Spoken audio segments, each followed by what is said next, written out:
6 Skyview Network, sponsored by Terry Lambert Hyundai. Well, we have more clouds than sun, I'm afraid, this week, with some better chances of some rain. A full look at that 5 or 6 forecast coming up. Right now on News Channel 6 at 4, deadly weekend shooting in Richmond County. We are going to hear from the sheriff. Plus, city leaders have plans for an unused building in Augusta, but one organization says it's a part of history. And helping local students get college experience in high school. Your News at 4 starts now. Live from Television Park, this is WJBF News Channel 6 at 4. Good afternoon, everybody. I'm Brad Mead. And I'm Jenny Montgomery. Thank you so much for joining us. Coverage you can count on begins with the sheriff speaking out about a deadly Richmond County shooting.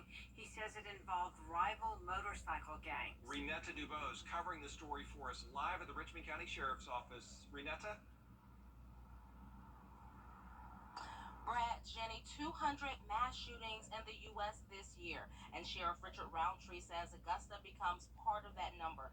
You know, it was a big weekend here in the Garden City. We had Mayfest as well as the Augusta Air Show, both without incidents. But that all changed Saturday night. The Sheriff's Office arrested and charged 12 people with murder and aggravated assault. You see 10 people on your screen now of those 12. 3 of the 12 are still hospitalized. 2 people died from the shooting. Sheriff Roundtree pointed out during his press conference that of the 12 suspects, only one has a local address, 44-year-old Larry Ross from Hephzibah. He's listed as a member of Thug Riders. Now, Roundtree says that motorcycle gang came from Florida, where the fight started. He says Thug Riders came to East Augusta in retaliation of that fight because the Outcast gang has its motorcycle club there. That's where the shooting took place. The sheriff, who was at the scene that night, noting it was extremely large, 150 shell casings spread throughout the block, 2 dead bodies, and neighborhoods with kids all nearby. 4 of the suspects were members of the Outcast Motorcycle Club, and 8 were members of Thug Riders. 13 motorcycles were confiscated, 1 vehicle, 10 firearms were recovered from either inside the clubhouse or of the vehicles or at nearby businesses where the suspect had tossed them while they were fleeing.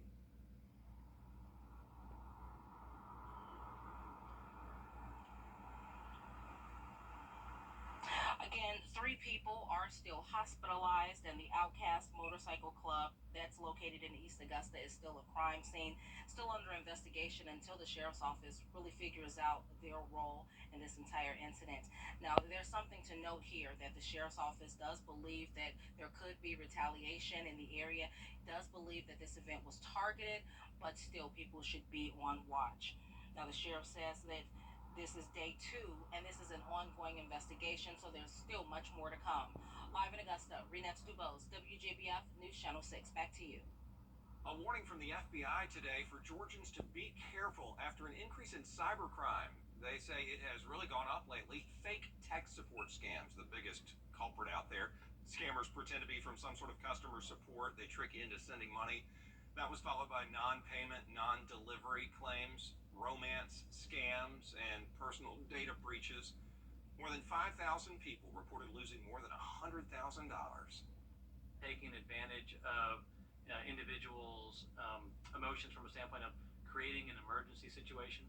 So you may get a call, you think it's someone from law enforcement or someone from maybe jury duty, right? And they create a situation where you feel you have no other option at that point but to send some money. Georgia ranks 9th in the country for fraud victims. The FBI says you should avoid clicking on suspicious links and double check before you make any type of payment. As South Carolina lawmakers prepare to return to Columbia this week, a protest is set for today to push to legalize abortions in the state. The 6-week abortion ban is just one bill that Governor Henry McMaster is calling lawmakers back early for the first time in 20 years. The House will return Tuesday to debate the abortion bill, illegal gun possession, and bond reform. The special session is expected to run through the end of May.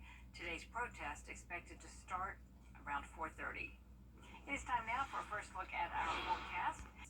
Destination Augusta now a few weeks into the launch of its latest project. It's called Authentic Augusta, and it's several immersive experiences for people to check out around town. 10 attractions that engage all 5 senses and offer an adventure that is uniquely Augusta. Each Authentic Augusta experience offered at least twice per month to the public.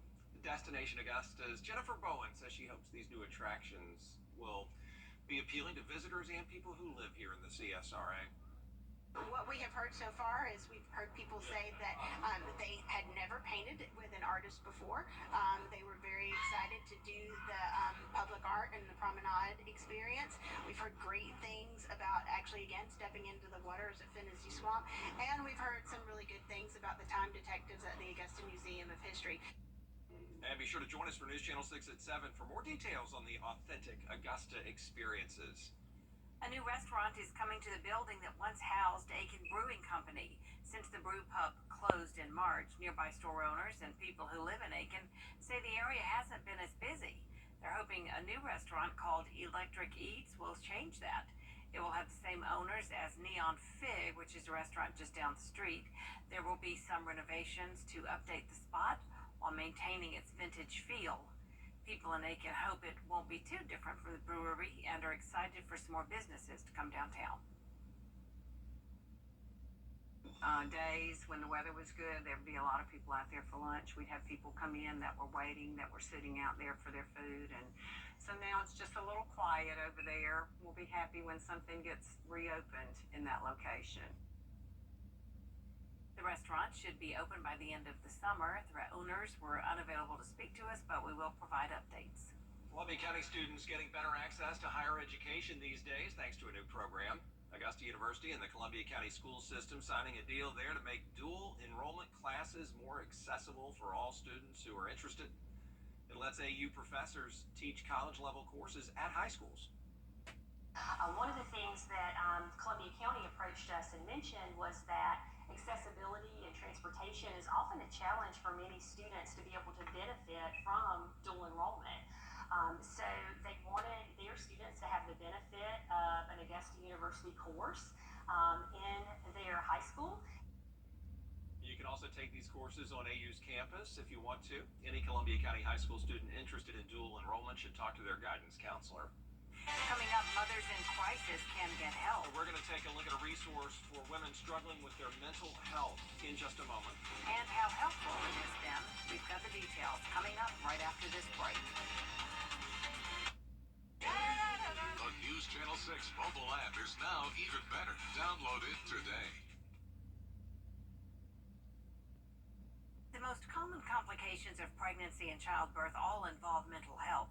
Experts in the field say it's underfunded, under-researched, and highly stigmatized. Now it's getting the attention of the federal government. Allison Harris reports.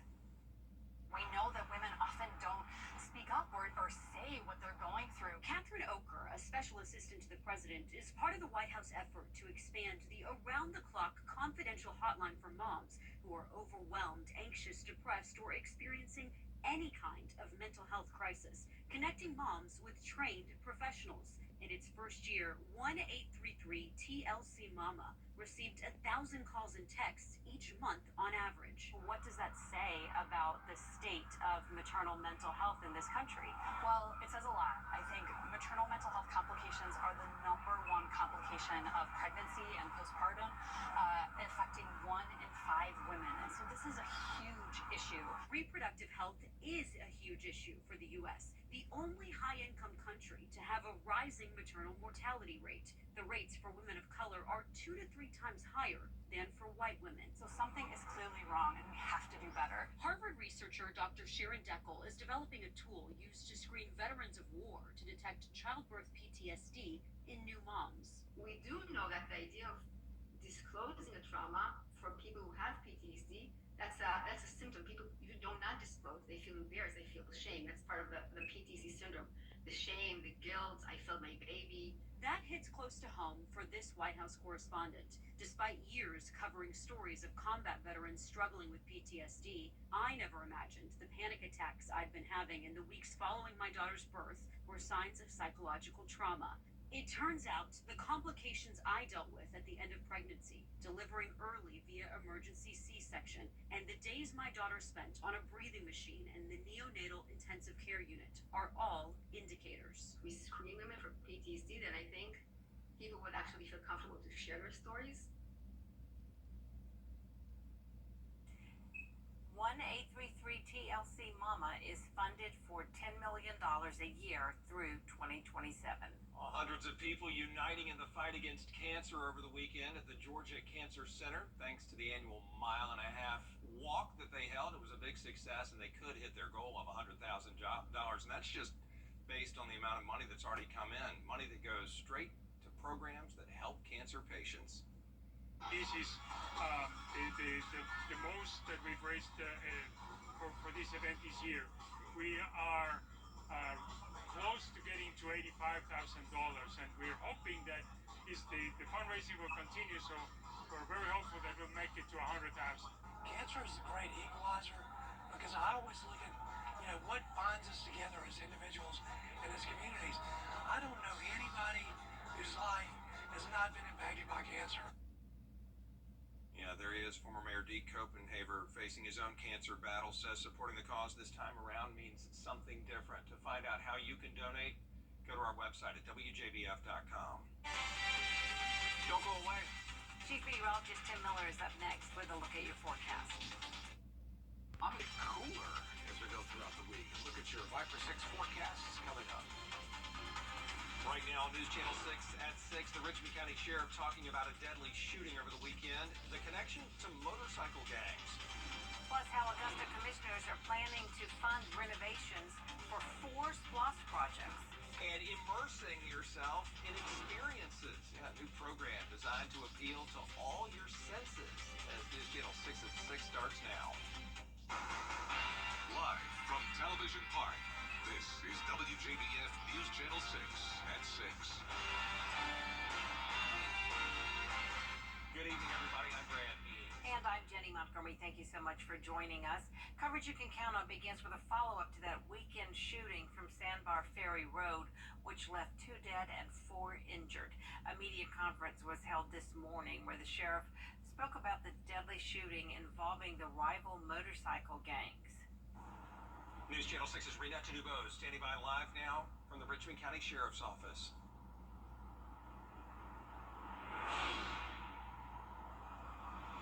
Brad, Jenny, 200 mass shootings across the United States in the past year, and Sheriff Richard Roundtree says Augusta joins that number. This was a busy weekend with Mayfest and the Augusta Air Show, but both had no incidents. That all changed Saturday night. The sheriff's office arrested and charged 12 people with murder and aggravated assault. You see 10 people on your screen now of those 12. 3 of the 12 are still hospitalized, though, and 2 people died from the shooting.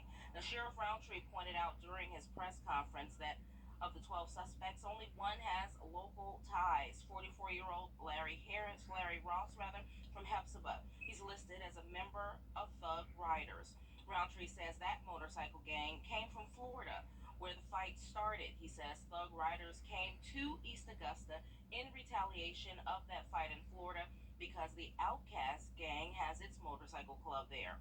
That's where the shooting took place. The sheriff, who was at the scene, noting it was extremely large, 150 shell casings spread throughout the block, 2 dead bodies, and neighborhoods with kids all nearby. 4 of the suspects were members of the Outcast Motorcycle Club, and 8 were members of Thug Riders. 13 motorcycles were confiscated, 1 vehicle, 10 firearms were recovered from either inside the clubhouse or of the vehicles or at nearby businesses where the suspect had tossed them while they were fleeing. Again, 3 of those suspects still hospitalized. Now, that Outcast Motorcycle Club is still a crime scene until the sheriff's office continues its investigation to determine what their role was, if any, at this time.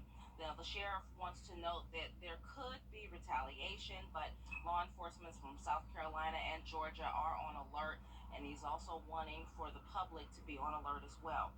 But this is day 2 of the investigation. It is still ongoing. There is much more to come. Live in Augusta, Renata Dubose, WJBF News Channel 6. Back to you. Renata, thank you. A new restaurant is coming to Aiken. It's going to be in the old Aiken Brewing Company spot, and Hannah Latier has the story.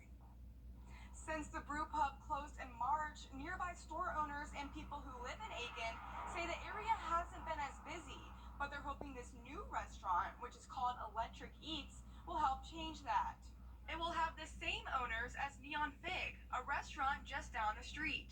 There will be some renovations to update the spot while maintaining its vintage feel. Nearby business owners hope the restaurant won't be too different from the brewery and are excited for some more business to come downtown. I've been to Neon Fig. The food is great, but I definitely am very hopeful that it's still going to have that kind of neighborhood bar feel where we can just go and hang out and see everyone from Aiken. The restaurant should be open by the end of summer. The owners were unavailable to speak, but will provide updates. In Aiken, Hannah Latier, WJBF News Channel 6. And it is time now for our first check of the